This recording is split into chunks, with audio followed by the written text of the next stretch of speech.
Hey everyone, I'm Kevin. I'm Pascal, and we've got a fascinating couple to interview today with amazing things they're doing. Greg and Mala Malstead, thank you so much for being here. The founders of Freedom Firm, a fantastic organization that is fighting to stop trafficking in India. Welcome to Grace, Grit, and Hope. Thank you for having us. Yeah, it's great Glad to to be be here. And you are now residents of Kentucky. Yeah, that's right. Welcome to the Bluegrass State. Yes, welcome. Thank you. Won't ask you to stand up for the bluegrass song. I used to start my classes like that at Over Midway. I'd sing the sun shines bright on my. You're not standing up for the song. Okay. I haven't learned that one yet. You've got. You have to know that You one. do have to learn that. But welcome to our show. And Mala, can we start with you? If you could tell us a little bit about your childhood. You had a really interesting childhood where you were on a ship.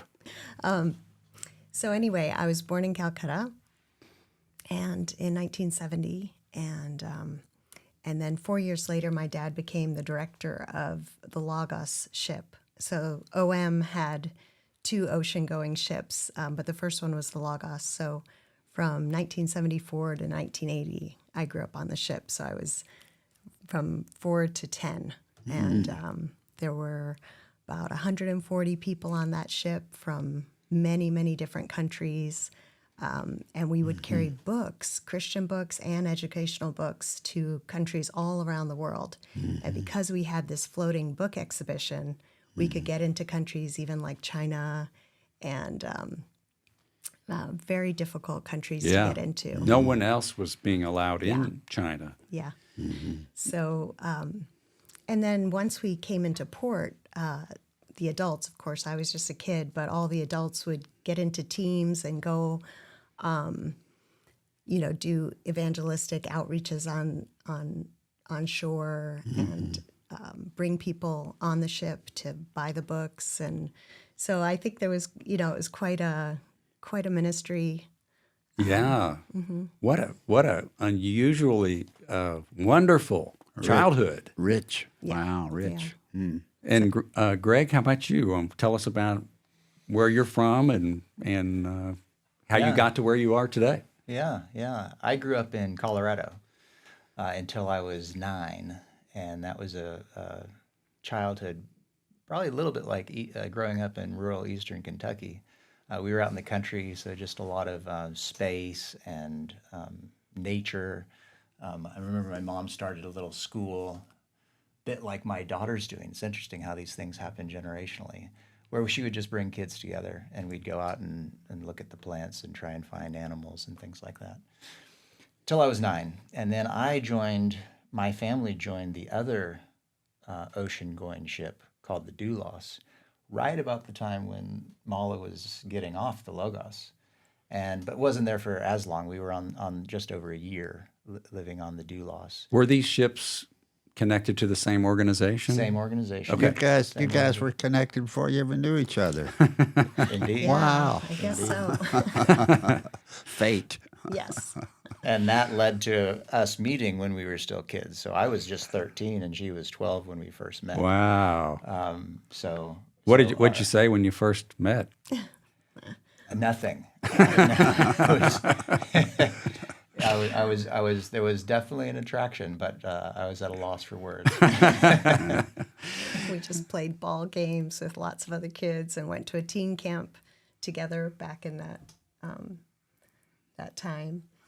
And then we met again when we were 19 at another missions conference in Germany. And this time we definitely were attracted to each other, but Greg was at a different place in his journey with the Lord, and I was going to college in the States, and I think it just wasn't actually the right time. But 3 years later, he sent me a letter, and You were interested enough to respond. Yeah, yep. And we Okay. started dating, and then, but he was just about to go to the Peace Corps. Oh, for cool. 2 years. Cool. So I was like, oh, why, you've come back into my life, but Now now you're you're leaving leaving. Yeah. But at the same time, I got an invitation to go to Calcutta, which is something I had always wanted to go back to where I was born, and work with slum children, teaching English to slum kids. So I went to Calcutta. He went to Tashkent, and Where was that? Where's Tashkent? In Uzbekistan. Okay. So Central Asia. Yeah. and then he came and paid me a visit 6 months later after I was in Calcutta and proposed. So yeah, we got married, and our first year of marriage was back in Uzbekistan, finishing the Peace Corps. So, Wow. yeah. Very unusual. Yes. And you were Yes. I think a senior in high school, and something big, profound Yes. happened in your life. Right. Tell us about that. Yeah, going back to, I was just about to graduate. I was in Atlanta, Georgia. My parents had moved from the ship to the States, and my dad was the director of OM in the States. And he had a friend come over from Calcutta, a very good friend of the family, who was rescuing, I don't know if he was rescuing girls, but he was working in the red light district with trying to reach prostitutes for Christ. And anyway, he came and spent 3 days in our home in Atlanta. And he sat me down on the couch one day and he said, Mala, I want to talk to you. And I said, okay. And he said, first of all, he said, your name is Mala, and that's an Indian name. And so reminding me where I was born. And then he went on to tell me stories of children that he was seeing in the red light district that were being forced into prostitution. And this is 1988. No one was talking about trafficking at that time. It was not how it is today, where people know about it and are talking about it. And at the end of the conversation, he said, you were born there, and I believe God wants you to go to India and do something about it. And I said, what? I said, I'm 18 years old. I said, I'm going to go to college and I'm going to be a teacher. And there's nothing I can do about this problem. This is a huge problem. Yeah. And I can't do anything about this. And anyway, so he left, and I just started crying. And for the next 2 or 3 days, I just cried and cried and cried. Because the stories he told me, it went, beyond my mind and into my heart. And I couldn't eat and I couldn't drink and I couldn't even express to my parents what I was going through. And it was just really this massive struggle. And at the end of those days, I didn't hear an audible voice, but I had this thought come so clearly into my mind, and it was, Mala, this is what I want you to do. Wow. Is go to India and find girls that are trapped in prostitution. And so I think the struggle and the tears were also me, like, not wanting to give up my plans, that I had for my life. And so at that point when I had that thought, and then the thought was a little bit more than that. It was like, the tears you're crying for these girls are just a tiny, tiny drop of what I feel for them. And it was the Lord. I know those thoughts were not my thoughts. I know that was like God saying, I'm allowing you to feel just the tiniest bit of how I feel for these girls.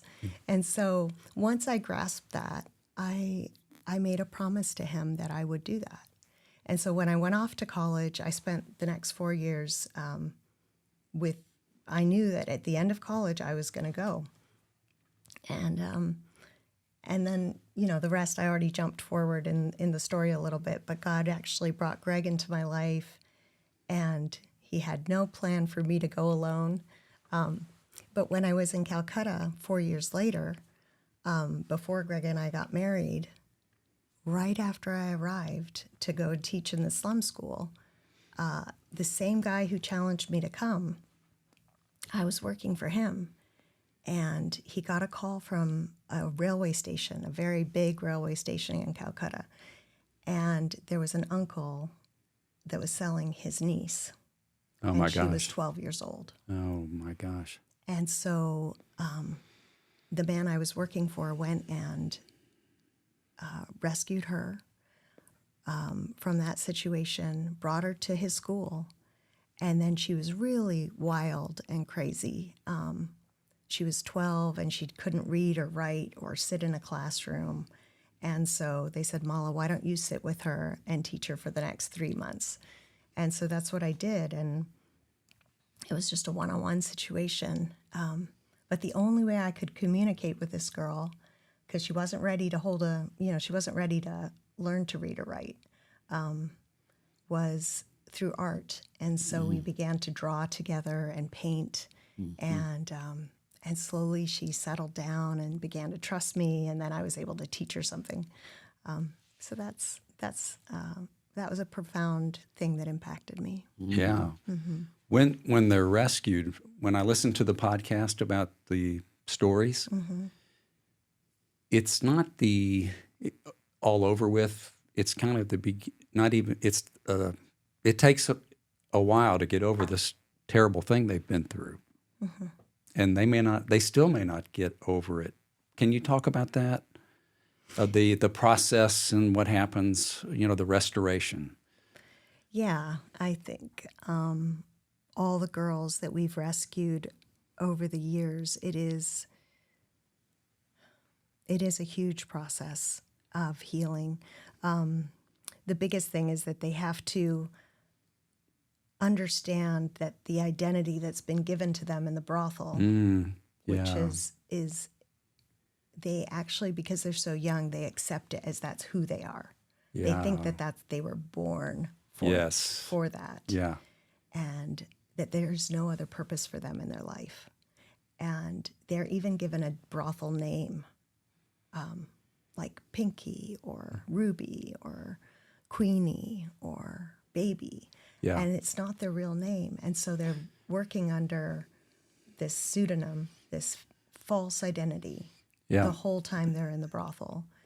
And so when they come out, sometimes they're really resistant because they're that's been their whole reality. Right. Yeah. And so really they've been following a script Yeah. that calls for them to do such and such, and that's their reality. So you're really faced with changing the whole reality of that young person. Exactly. And convincing them they were born for something else. Yes. Yeah. That they were born, that wasn't the original plan. Yeah. That there's something better.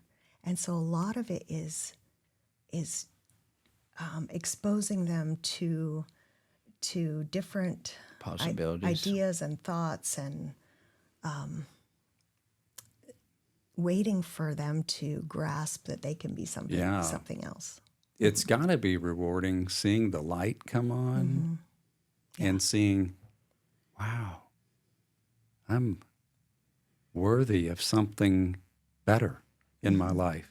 Yeah, exactly. So can you tell us about that? I'm sure you've seen the lights come on with... Yeah. So one of the stories that really has stuck with me over the years is there was a girl, and our team went in and rescued her out of a brothel, brought her to the government remand home because we have to do that by law. And when our social workers went in to start counseling her and spending time with her, she was extremely hostile, extremely resistant. She wouldn't have anything to do with the social workers. She's like, no, I want to go back to the brothel. I want to go back. I don't know why you guys brought me to this place. I have to raise money for my family back home. Just let me go back.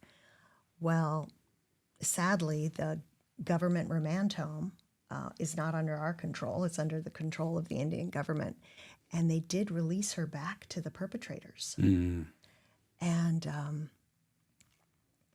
And 6 months later, the same girl was rescued again by our team. And again, she came to the government remand home, and again, our social workers were trying to work with her. They got nowhere. This girl was even more angry, more hostile, more hateful, so angry that they had rescued her again. Just leave her alone. And our social workers were just at their wits' ends. They did not know what to do with this girl. And so again, the government released her, and she went back into prostitution. So, imagine how heartbreaking this is for our team. Yeah. That's spending all this time and energy and money to rescue her from such a horrible situation, and yet she says she wants to go back. And finally, I don't know, some months later, she was rescued a third time. Now, I don't know any girl in the history of Freedom Firm's work that was rescued 3 times. I mean, the likelihood of that happening is so rare. Yeah. Because there's millions of brothels, and girls get sold from brothel to brothel, to make them disappear. Yeah. So the fact that she was found again was a miracle. And again, she went to the government home. Again, our social workers went to spend time with her.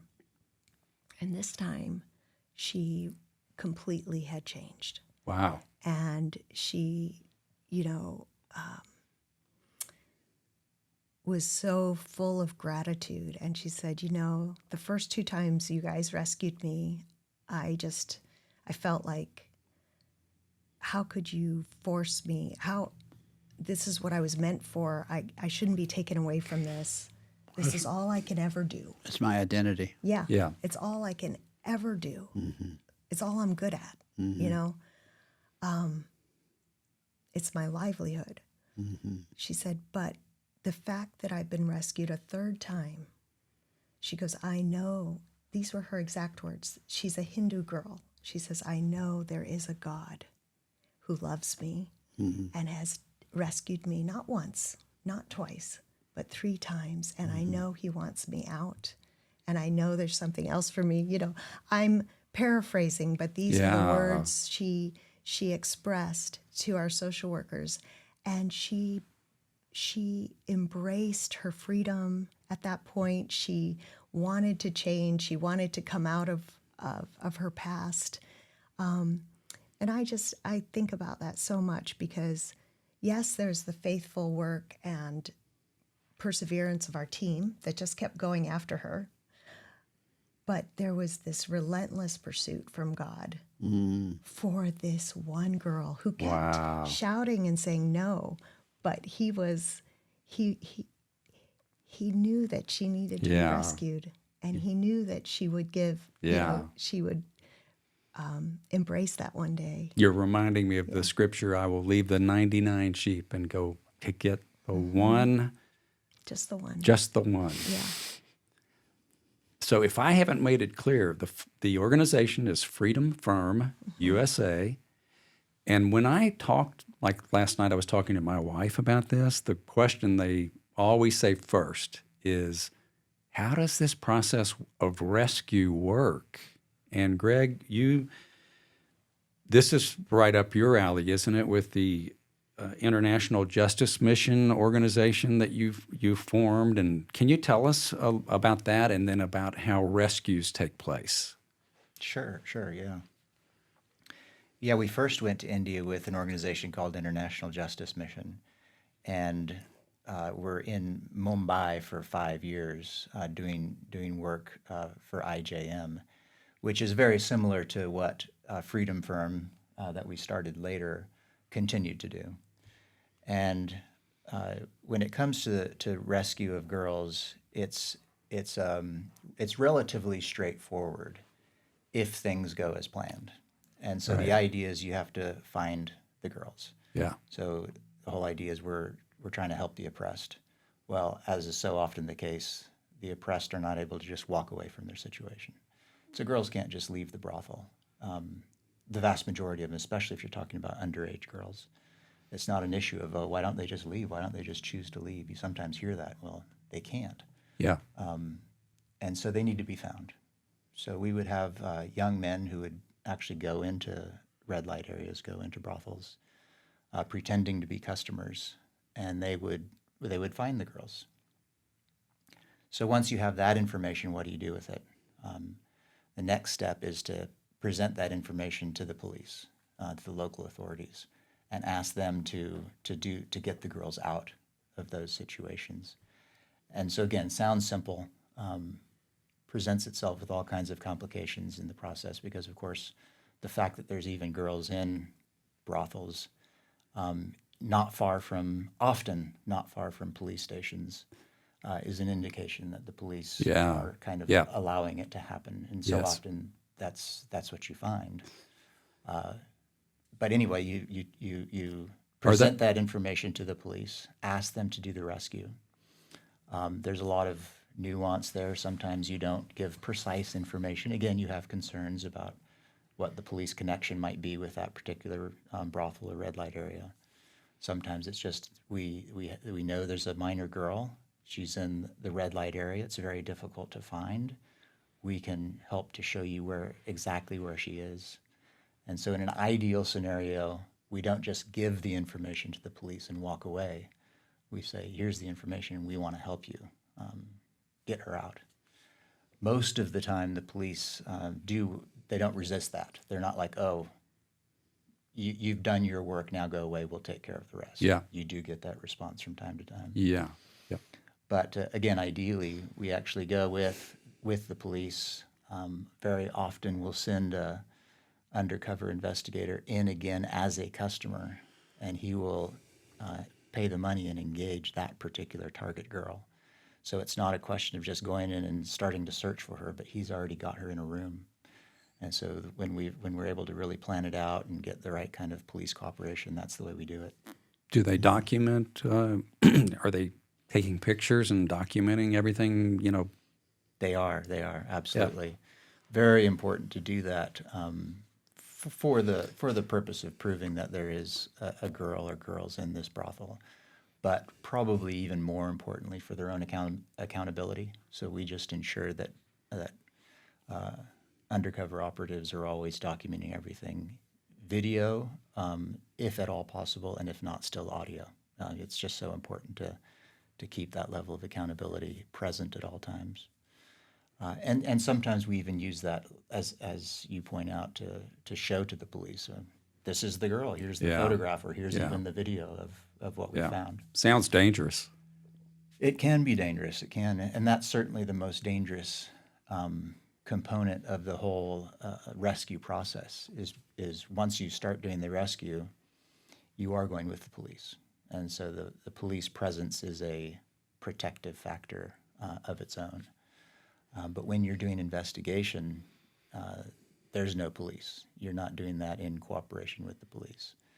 And so that's probably the most dangerous time if an investigator is suspected to not be a genuine customer, for example, and of course that does happen. Yeah. Where sometimes you do your best to train them and make them ready for that kind of work, but sometimes inexperience causes them to give themselves away. Yeah. So we've had situations like that as well. Sometimes they're just overexposed. So of course you're working in the same areas over and over again often, and you try and rotate operatives / investigators around so they're not constantly seen, but still sometimes they get recognized, and then that leads to suspicion.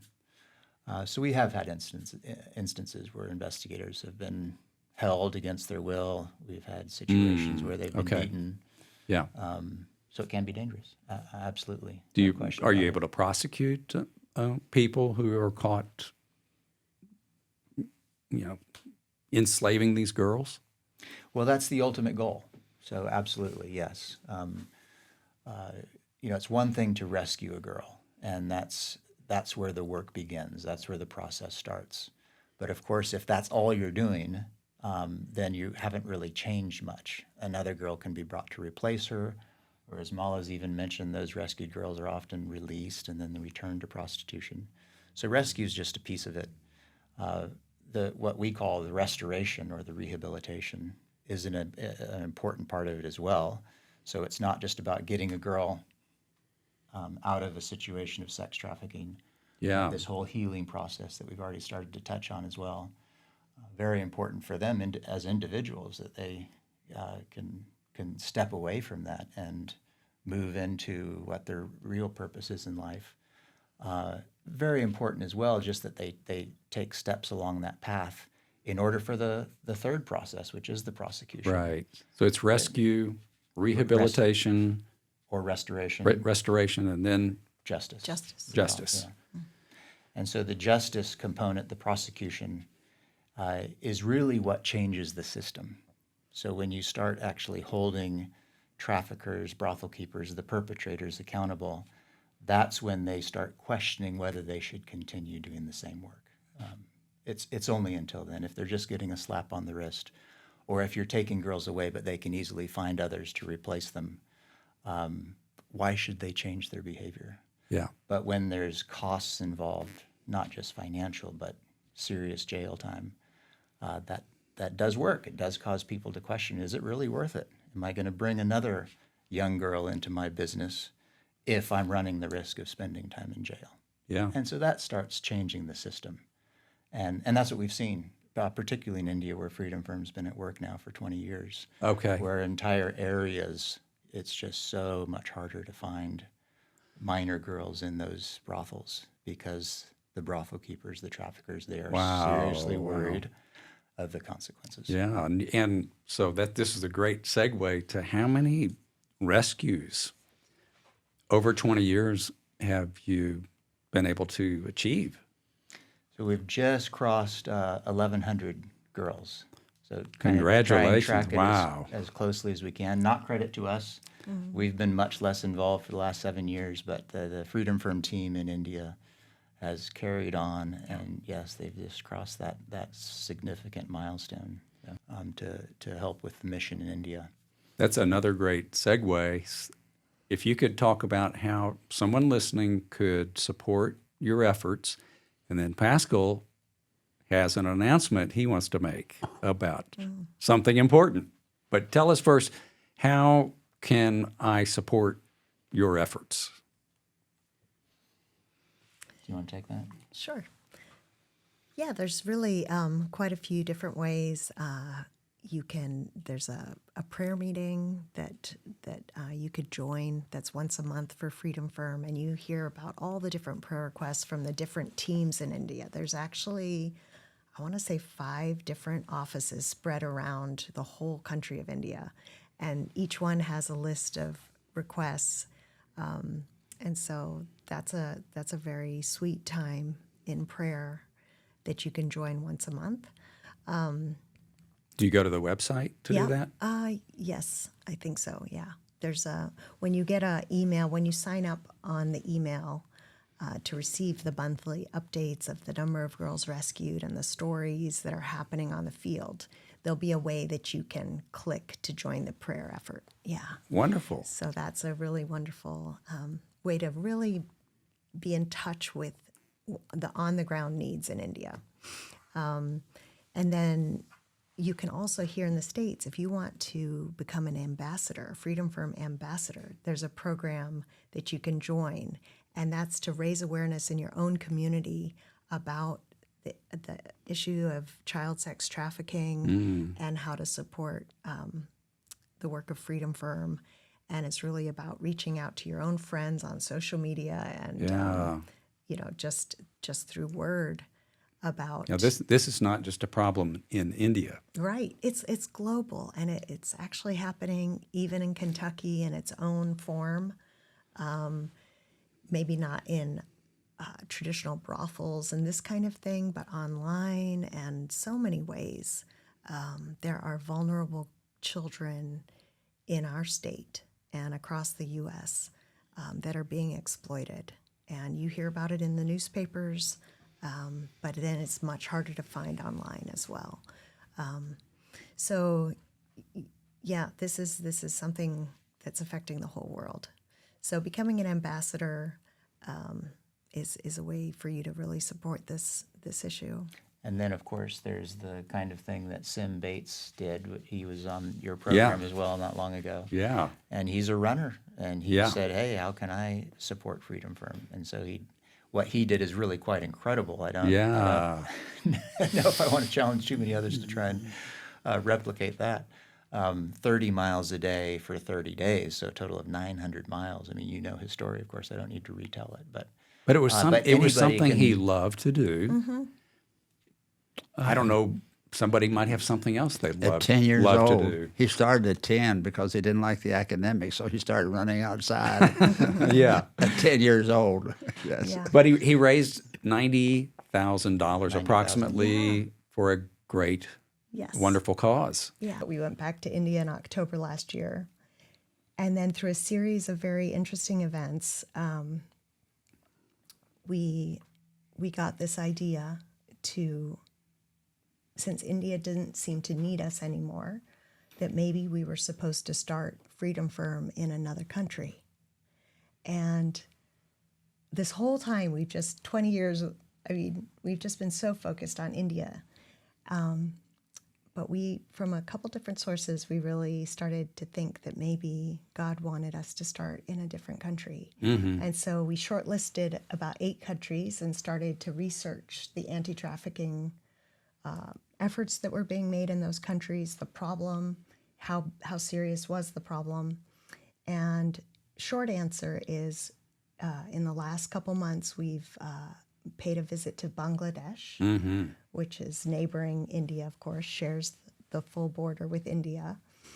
And we went over, met with many different organizations there to see what was being done for the children in Bangladesh. And early estimations are that there's about 50,000 children under the age of 18 years old, minors, in forced prostitution in Bangladesh. And the reason it came to our attention was that for the last many years in India, who are the girls that are being rescued in the Indian brothels? Are Bangladeshi girls that have been sold over the border. Wow. And so we were starting to repatriate all of these girls back to Bangladesh. So we're like, well, if it's such a source country, then that's a place that needs serious help. So, short story is that Freedom Firm USA has given us the green light to start an office in Bangladesh. And so after 7 years here in Kentucky, we're going to head out and start again. Wow. So That's amazing. Congratulations. we're so excited. Well, I think we're at the end of our time. I have asked a lot of questions. Pascal's asked some questions. What haven't we asked that you would like to say about this really heart-rending subject of trafficking? I think there's a lot more that could be said. I think the important thing, and it's been touched on already, that is good to remember, is just the idea of not giving up. This is a big problem. It's very quickly overwhelming for anyone who gets involved in it. But I think what's been so key for Freedom Firm, particularly in India, is that there's been these folks that have come along and they just keep going at it. Yeah. The same thing over and over and over again. And most of the time it feels like failure. Yes. Most of the time you come away and you go, oh, what did I accomplish? Yeah. The girl didn't stay out of prostitution, or the case failed, or you name it. It didn't work. But you just say, okay, let's still go back and keep trying. And I think that's such a key important part of being involved in this work. If we're called to love, well, then we shouldn't measure. We should go do it, right? And so I want to know how to become an ambassador. Yes. Yeah. So that's one thing that's available. Yeah. I think that's a great way to close with that thought about keep trying. Don't Don't give up. Keep fighting and don't give up. Grit is the middle word of our podcast. And Grace, you- grit, and hope. You just hit on one of the key things that we try to hit upon is to don't give up. Resilience. So thank you so much for founding Freedom Firm. Thank you for being with us today. Thank you for the courage to face going back and starting all over again. in a different country. Congratulations We'll need it. on your new endeavor. And Yeah. let's stay in touch. You are adventurous people. My goodness, you'll never get over that ship ride you had. Yeah, hope not. I just hope we're here to celebrate our 97th at some stage. Okay, Amen. well, he'll look forward to it. You know, and I'll be coming. But thank you for being with us. You're welcome. Thank you. Thank you for having us. That's a wonderful time with you guys. Thank you so much for coming.